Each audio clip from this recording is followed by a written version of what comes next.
φημισμένο μοναστήρι του Οσίου Λουκά του Στυριώτη αποτελεί ένα από τα σημαντικότερα επιτεύγματα μεσοβυζαντινής τέχνης του 11ου αιώνα και περιλαμβάνεται στον κατάλογο μνημείων παγκόσμιας κληρονομιάς της UNESCO. Προβάλλει στις δυτικές πλαγιές του όρους Ελικόνα στα σύνορα Φωκίδας και Βιωτίας.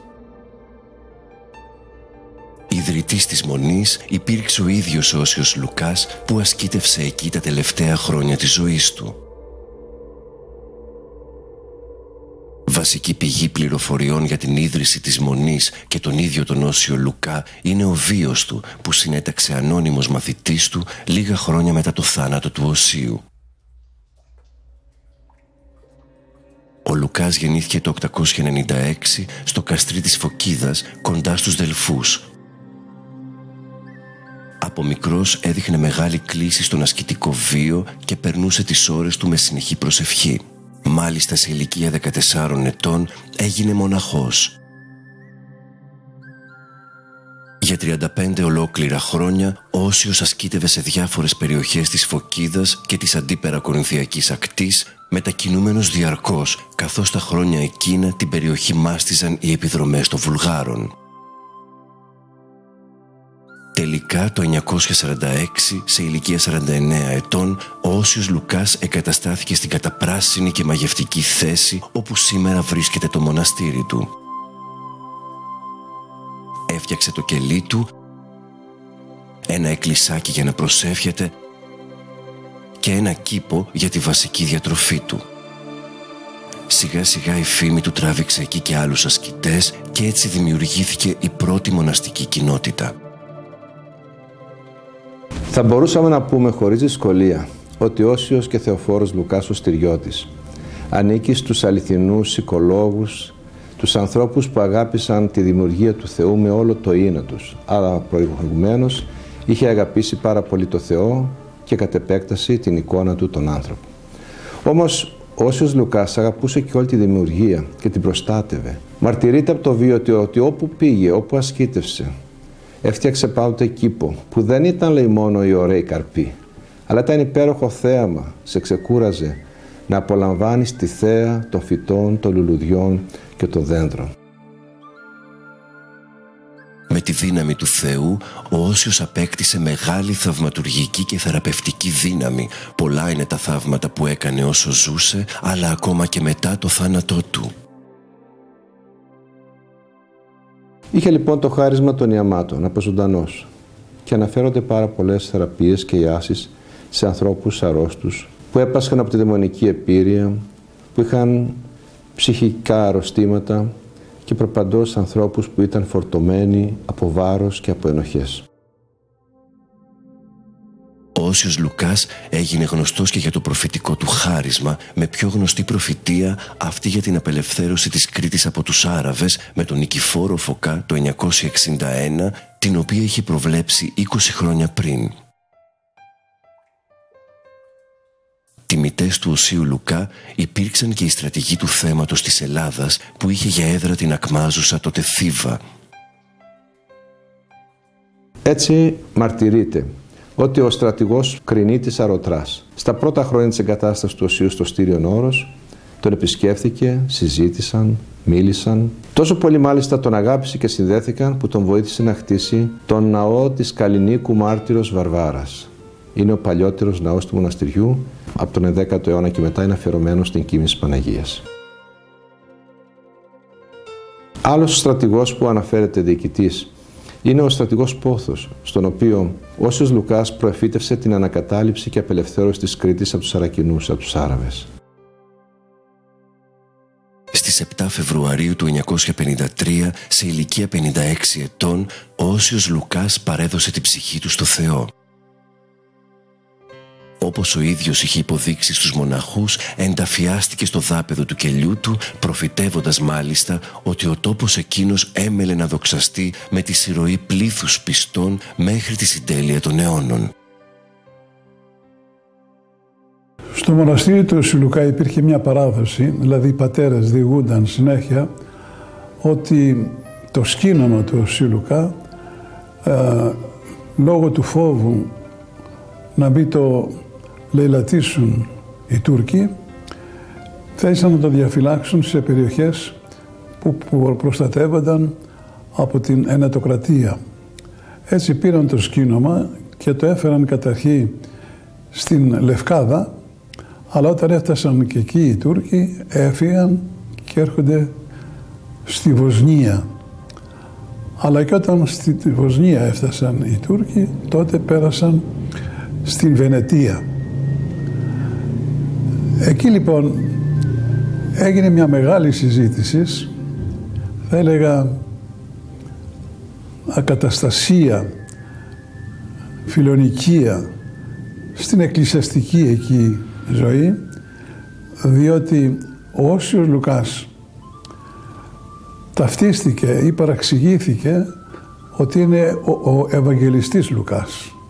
Κοντά στη Βενετία είναι η Πάδοβα και στην Πάδοβα υπήρχε το σκήνομα του Ευαγγελιστού Λουκά, που και αυτός έχει μετακινηθεί εκεί από την πόλη των Θηβών.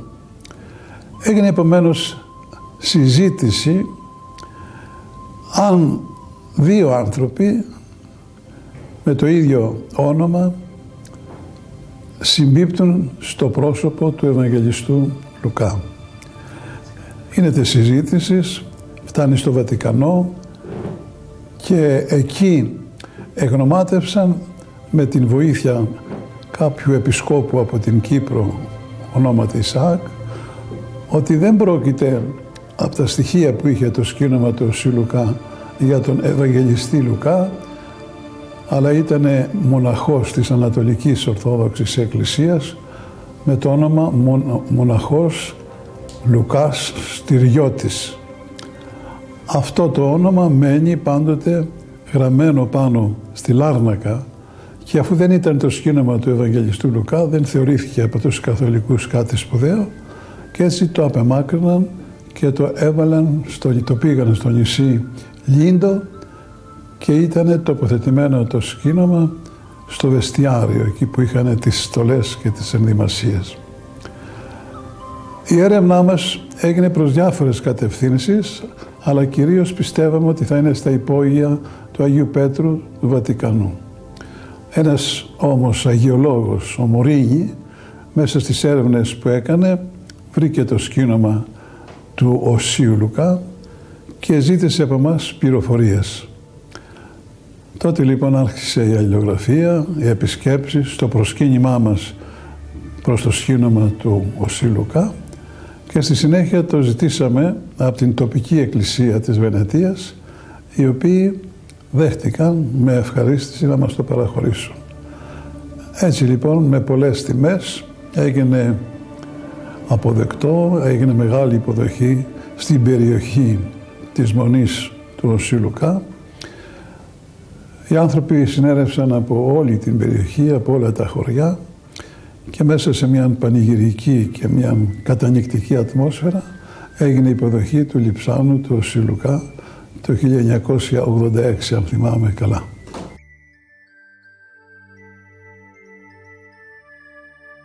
Το συγκρότημα του μοναστηριού του Οσίου Λουκά αποτελείται από το σύμπλεγμα δύο ναών με την κρύπτη, την τράπεζα, το καμπαναριό και τα κελιά με τους βοηθητικούς χώρους.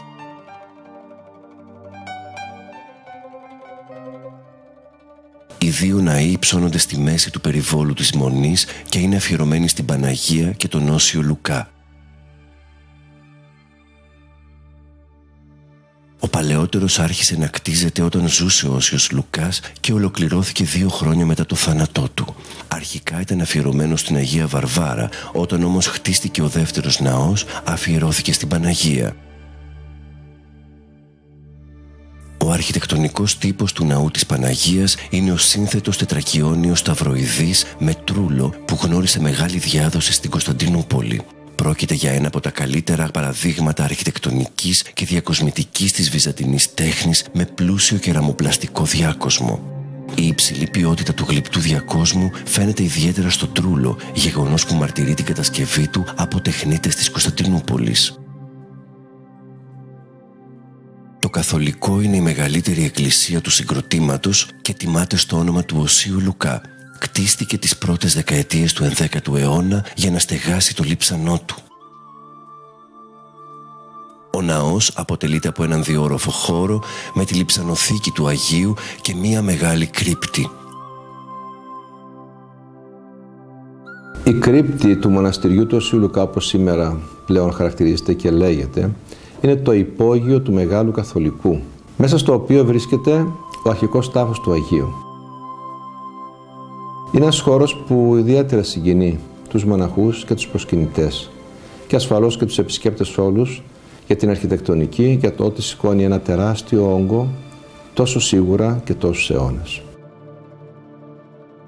Το καθολικό ανήκει στον αρχιτεκτονικό τύπο του σταυροειδούς οκταγωνικού ναού, στον οποίο ο τρούλος στηρίζεται σε 8 πεσούς. Κύριο χαρακτηριστικό του έχει τον τεράστιο τρούλο διαμέτρου περίπου 9 μέτρων, ενώ ο τρόπος στήριξής του με τη βοήθεια των ημιχωνίων αφήνει τον κεντρικό χώρο ενιαίο και αδιάσπαστο. Από τα παρεκκλήσια που πλαισιώνουν τον κυρίως ναό, ιδιαίτερη σημασία έχει το βορειοανατολικό, γιατί εκεί έχει τοποθετηθεί η μαρμάρινη λειψανοθήκη του Οσίου.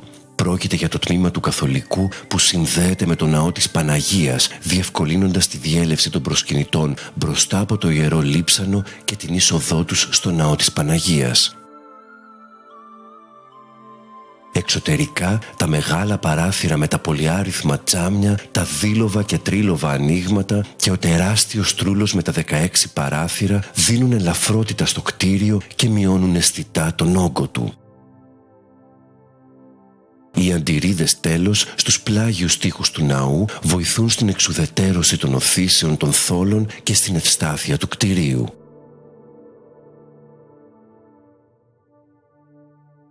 Ο επισκέπτης της Μονής του Οσίου Λουκά εντυπωσιάζεται από το ζωγραφικό της διάκοσμο, τα περίτεχνα ψηφιδωτά και τις τοιχογραφίες. Στο ναό της Παναγίας έχουν διασωθεί ελάχιστες παραστάσεις. Η μοναδική τοιχογραφία που σώθηκε από την αρχική διακόσμηση του ναού ιστορεί την εμφάνιση του Αρχάγγελου Μιχαήλ στον Ιησού του Ναβί πριν από την άλωση της Ιεριχούς.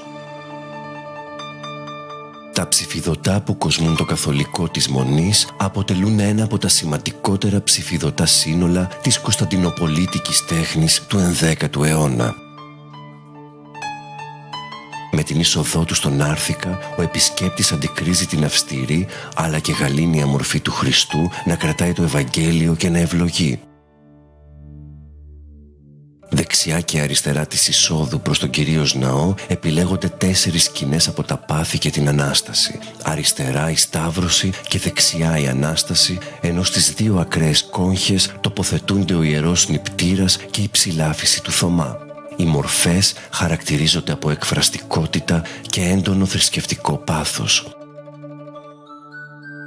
Στον κυρίως ναό ξεχωρίζουν οι ψηφιδωτές παραστάσεις στα ημιχώνια κάτω από τον τρούλο. Απεικονίζουν 3 σκηνές από τη ζωή του Ιησού, τη γέννηση, την υπαπαντή και τη βάπτιση. Στην κόγχη της αψίδας του ιερού εικονίζεται η Παναγία ένθρονη βρεφοκρατούσα. Οι εικόνες του Οσίου Λουκά, της Παναγίας Αριστεροκρατούσας και του Αγίου Γρηγορίου του Θαυματουργού είναι 3 από τις 150 ψηφιδωτές παραστάσεις μεμονωμένων Αγίων που διακοσμούν διάφορα σημεία του ναού. Παράλληλα, δεν λείπουν και τα διακοσμητικά στοιχεία στο πάτωμα και τους τοίχους του ναού. Η ζωή του μοναστηριού του Οσίου Λουκά από το 10ο αιώνα μέχρι και σήμερα ταυτίζεται με την ιστορία του ελληνικού έθνους. Τους 2 πρώτους αιώνες της ύπαρξής της, η μοναστική κοινότητα αποτελούσε πηγή χριστιανικής πίστης και θείας ευλογίας. Στη συνέχεια η Μονή γνώρισε πολλές καταστροφές και λαιλασίες. Η Φραγκοκρατία ήταν ένας πάρα πολύ δύσκολος σταθμός. Αδικήθηκε.